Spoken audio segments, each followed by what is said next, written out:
El 4 de noviembre de 1922 parecía ser un día más en la vida de Hussein Abdel Rasul. Tenía apenas 10 años, pero trabajaba como aguatero para una expedición liderada por el arqueólogo británico Howard Carter en el Valle de los Faraones. Lo habían contratado con el permiso de su familia al llegar a la región de Luxor. De hecho, Carter se había encariñado con el chico ya que le recordaba sus propios comienzos como arqueólogo en Egipto. La rutina de Hussein era clara. Primero debía montar a lomo de burro para llevarle agua a Carter y los otros arqueólogos y obreros. Su rol era de vital importancia, dado que todos tenían que refrescarse mientras excavaban de sol a sol. De hecho, para que los trabajadores no padecieran de deshidratación, muchas veces debían hacer 2 viajes el mismo día. Para tales labores, Hussein llenaba 2 tinajas casi tan grandes como él. Las ataba fuertemente al burro y se encaminaba rumbo al yacimiento. En sus pocos ratos libres, el pequeño aprovechaba para observar a los profesionales y sus intentos de hallar algo. Hasta el momento, lo único que relucía bajo el sol abrasador eran las herramientas, el sudor y la frustración. El chico incluso había oído que algunos sugerían abandonar la expedición. Allí no parecía haber nada de valor, solo arena y más arena. Aquel día parecía ser igual a los demás para Hussein.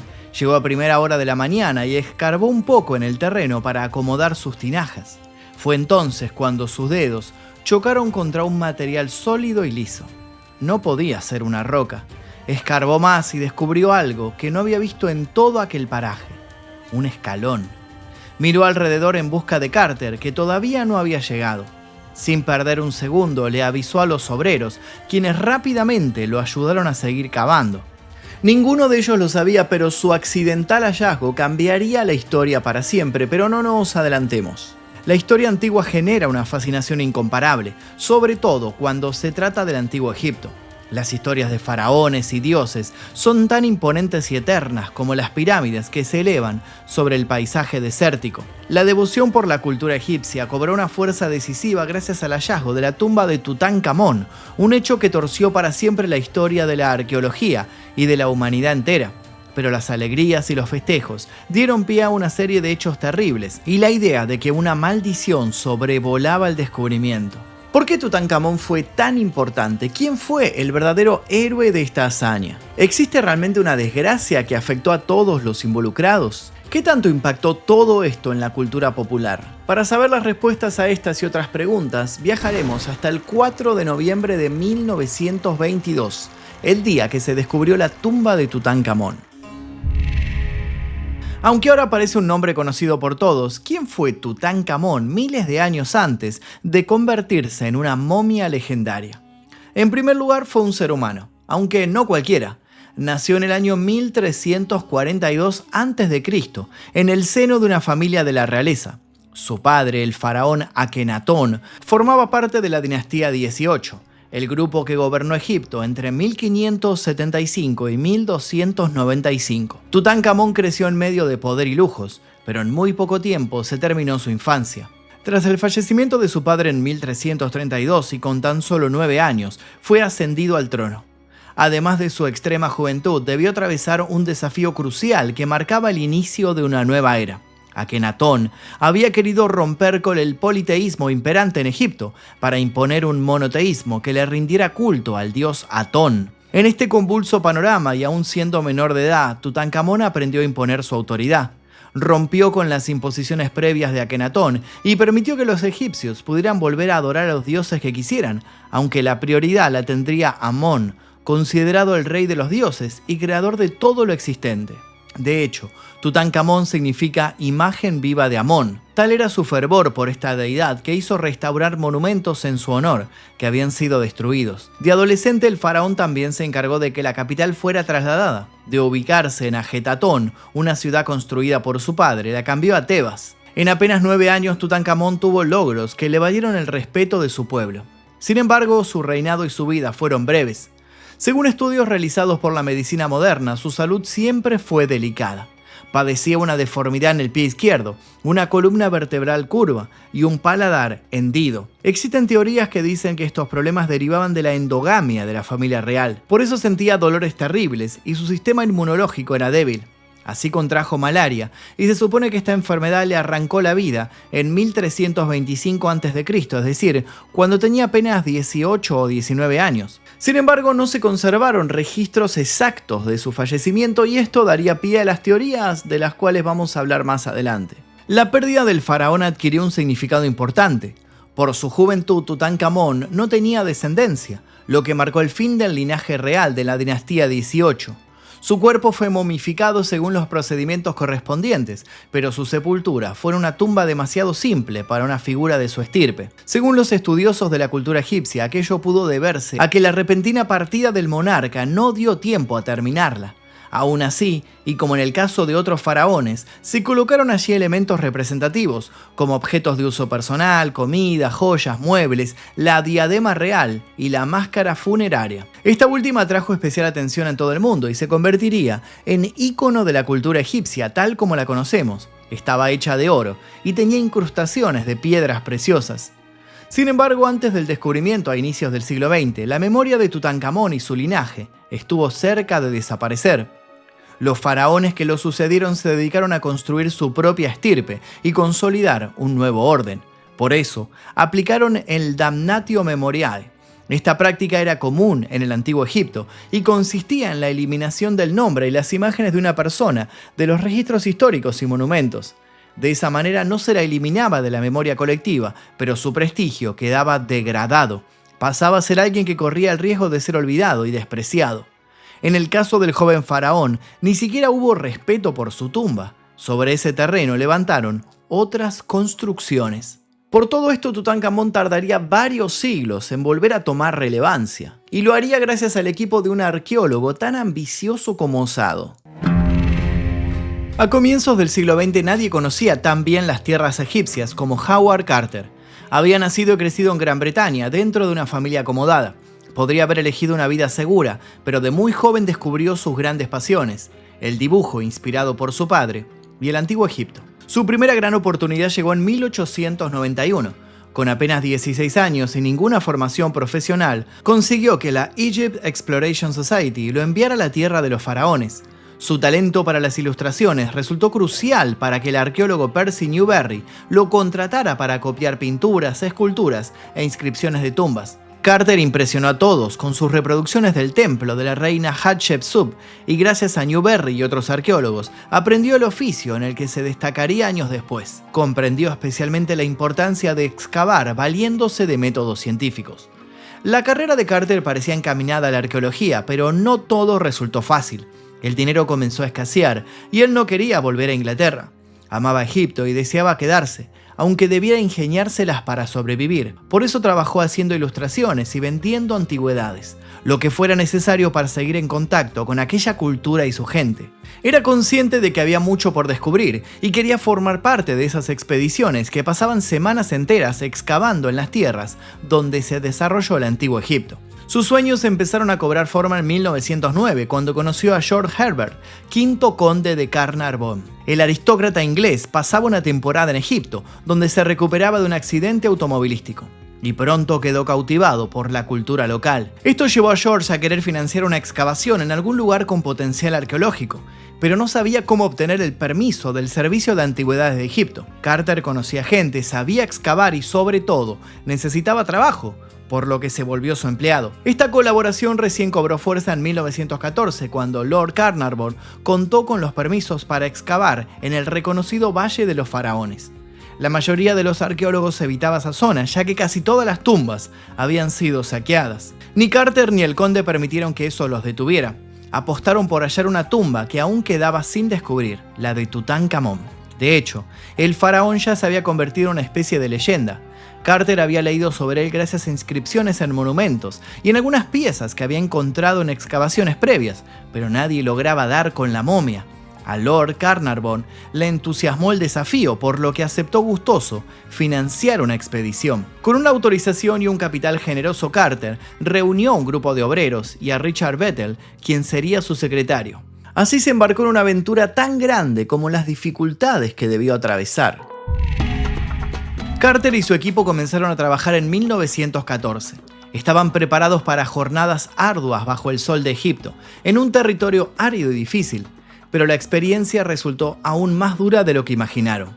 Limpiaron el suelo del Valle de los Reyes, pero no encontraron nada significativo, apenas restos dejados por los antiguos trabajadores.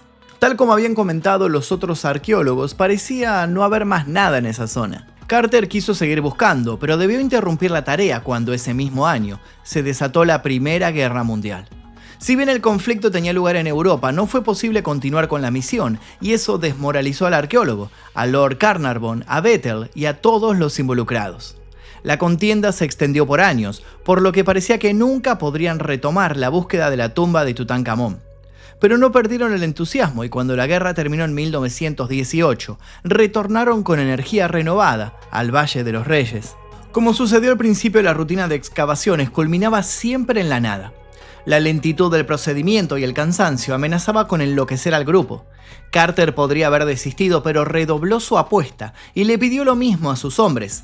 Siguieron cavando hasta el agotamiento en jornadas que se hacían monótonas. Cuando se dieron cuenta, fueron pasando los años.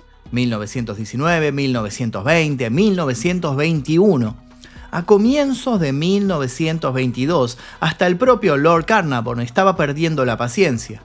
Citó a Carter y le explicó que tal vez se habían equivocado al ir tras la tumba de Tutankamón, que la empresa estaba condenada al fracaso y que quizás nunca hallarían sus restos. El arqueólogo le explicó que estaba seguro de que se acercaban a algo y le mostró un hallazgo reciente, unos objetos pequeños donde se mencionaba al joven rey. No del todo convencido, el aristócrata aceptó financiar una temporada más de expedición. Si no encontraban la tumba de nada importante, darían todo por concluido. Sabiendo que le quedaba una última oportunidad, Carter motivó a los obreros para que cavaran con más ganas. Todos recobraron energías para no perder la chance que les quedaba, pero una vez más pasaron los días y no hubo suerte. En los últimos meses de 1922 el panorama estaba muy lejos de ser optimista. Carter pensaba cómo le diría a su equipo y a sí mismo que todo había terminado, que el esfuerzo había sido en vano. Pero entonces el pequeño Hussein avisó que había descubierto algo en la arena, y es así como nuestra historia vuelve al principio. La mañana del 4 de noviembre de 1922, Carter llegó al sector del Valle de los Reyes, donde se estaban realizando las excavaciones. Estaba decidido a no seguir abusando de los recursos de Carnarvon y retirar a su equipo. Pero una noticia le cambió el día. Llegó al sector donde su equipo había retirado los restos de una cabaña de trabajadores antiguos y, para su sorpresa, notó que todos estaban en silencio. Junto a ellos se encontraba Hussein, quien señaló lo que acababa de descubrir. Se trataba del hallazgo más importante del año, incluso de las décadas recientes, un escalón de piedra. A Carter le pareció demasiado bueno para ser cierto, así que hizo limpiar aún más ese sector, y a los pocos minutos ya no hubo dudas. Era la entrada a una escalera tallada en la piedra. Estaba 13 pies por debajo del acceso a la tumba de Ramsés VI, y con una profundidad parecida al nivel del valle. Durante el resto del día, Carter y su equipo se dedicaron a cavar sin pausa, y al cabo de unas horas, tenían ante sí 16 peldaños de la escalera que conducía a una puerta cerrada. La decoración con sellos, entre los que sobresalía el de un chacal que asoma por encima de 9 cautivos atados, era el adelanto de que estaban ante una necrópolis. El arqueólogo aprovechó un resquicio en la puerta para alumbrar con una lámpara y avanzó por un pasadizo repleto de basuras y piedras. Carter supo que estaba ante la tumba de Tutankamón. Tumba que de milagro no había sido saqueada por ladrones. Podría haberla abierto en ese momento, pero no lo hizo. En cambio, le ordenó su custodia a un destacamento de las fuerzas de seguridad, y el 6 de noviembre llegó a una oficina de correos para enviarle un telegrama a Lord Carnarvon, que se encontraba en Reino Unido. Además de contarle la noticia sin disimular su felicidad, le indicó que la puerta no sería abierta hasta su regreso. Pese a la ansiedad propia de su equipo, Carter esperó a su mecenas. Lord Carnarvon arribó a Luxor el 23 de noviembre y 3 días después estaba frente al hallazgo que tanto anhelaba. Los obreros despejaron los escombros del corredor detrás de la puerta y pronto se toparon con otra igual de sellada. El arqueólogo hizo un agujero pequeño en la parte superior y acercó una vela para iluminar el interior. Lord Carnarvon le preguntó, ¿puedes ver algo? A lo que Carter contestó, sí, cosas maravillosas. En efecto, dentro de aquella tumba diminuta distinguía objetos dorados y muebles vistosos. El equipo logró ingresar por fin el 27 de noviembre y todos quedaron deslumbrados por las riquezas de aquel recinto. Allí estaba el trono y también estatuas doradas. Nunca nadie había encontrado tesoros de esa magnitud, pero aún faltaba más, ya que los exploradores habían llegado a la antecámara y el anexo. Recién en febrero de 1923, Carter pudo acceder a la cámara funeraria y encontró los sarcófagos de Tutankamón. Después de años de sacrificios, de cavar sin resultados a merced de la cruda naturaleza egipcia, el arqueólogo había cumplido su objetivo. La noticia del descubrimiento llegó primero a Luxor y luego se extendió al mundo entero.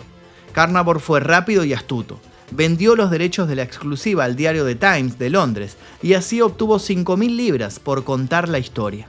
Además, le daría el 75% de los beneficios por la venta de los textos y fotografías a otros medios gráficos. Si alguien quería fotos de la tumba, debía solicitarlas únicamente a The Times. Así, recuperó buena parte de la fortuna que había invertido en la expedición, pero la satisfacción de hacer historia superaba cualquier pensamiento capitalista. El descubrimiento de la tumba de Tutankamón generó un revuelo sin precedentes, pero el fenómeno recién estaba comenzando y con el tiempo adquirió una faceta bastante tenebrosa. A comienzos de 1923 nadie hablaba de otra cosa que no fuera el descubrimiento de la tumba de Tutankamón. Se volvió tema de conversación incluso entre quienes desconocían la cultura del antiguo Egipto, pero pronto surgió otro tema derivado. La idea de que existía una maldición que se había liberado al momento del descubrimiento de la tumba de Tutankamón. Una maldición que, según decían, ya se había cobrado varias víctimas. La primera había sido el mismísimo Lord Carnarvon. En abril de 1923, el hombre que había financiado la expedición se hospedaba en el Hotel Savoy de El Cairo, cuando empezó a sentir fiebre alta y unas horas después falleció. Según los médicos, había sufrido una septicemia causada por la picadura de un mosquito con erisipela. No obstante, una segunda y extraña teoría llegó por el lado de Arthur Conan Doyle, nada menos que el creador del detective Sherlock Holmes. El escritor aseguró que el aristócrata había sido víctima de un mal elemental que afectaba a quienes habían profanado la tumba de Tutankamón, es decir, que se había desatado una maldición.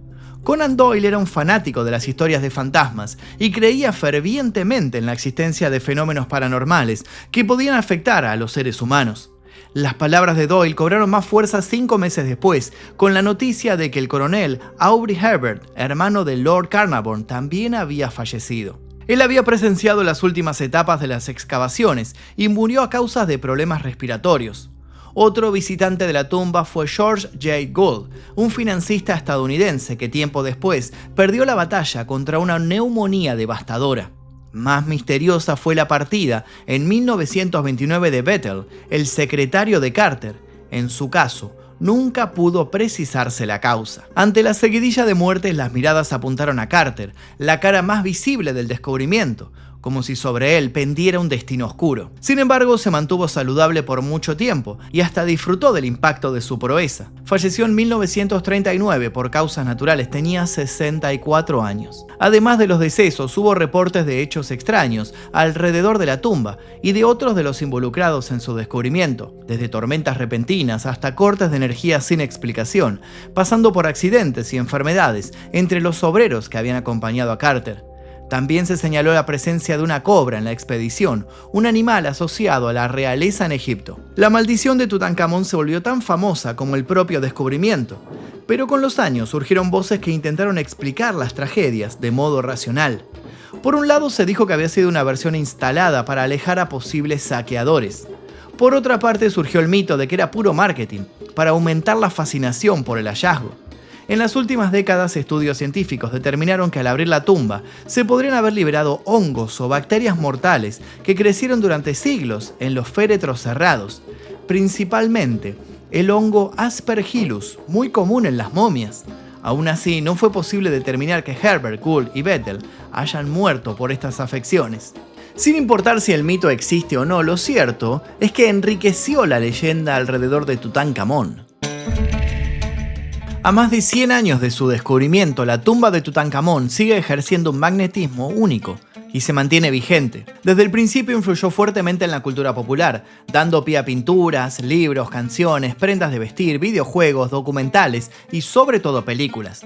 Las momias se convirtieron en monstruos clásicos, explotados en producciones de terror y otros géneros. Asimismo, Tutankamón originó otras teorías. En 1968 se le hicieron radiografías a su momia, que revelaron una mancha oscura en la parte posterior del cráneo. Esto fue interpretado como la evidencia de un golpe en la cabeza. Y entonces apareció una nueva teoría. ¿El joven faraón había sufrido un atentado contra su vida? Estudios realizados en 2005 permitieron descubrir que esa mancha era el resultado de daños post-mortem o durante el proceso de embalsamamiento. Sin embargo, ningún científico da nada por sentado. En la actualidad, la momia de Tutankamón permanece en su sarcófago dentro de la tumba KB-62 en el Valle de los Reyes. Quienes se atreven a visitarla deben descender a la tumba para conocer los restos del joven faraón. En cuanto a los tesoros, fueron trasladados al Gran Museo Egipcio en Giza para su exhibición y conservación. Y a todo esto queda flotando una pregunta. ¿Qué pasó con Hussein Abdel Rasul, aquel niño que descubrió el escalón que conducía a la tumba? Creció y continuó trabajando en misiones arqueológicas, ganándose la vida como capataz de excavaciones. Si bien no gozó del reconocimiento que tuvo Carter, se ganó el respeto de todos los egiptólogos que llegaban al país. Falleció a los 90 años y sus descendientes mantienen vivo su legado. Al parecer, también escapó de la famosa e infame maldición.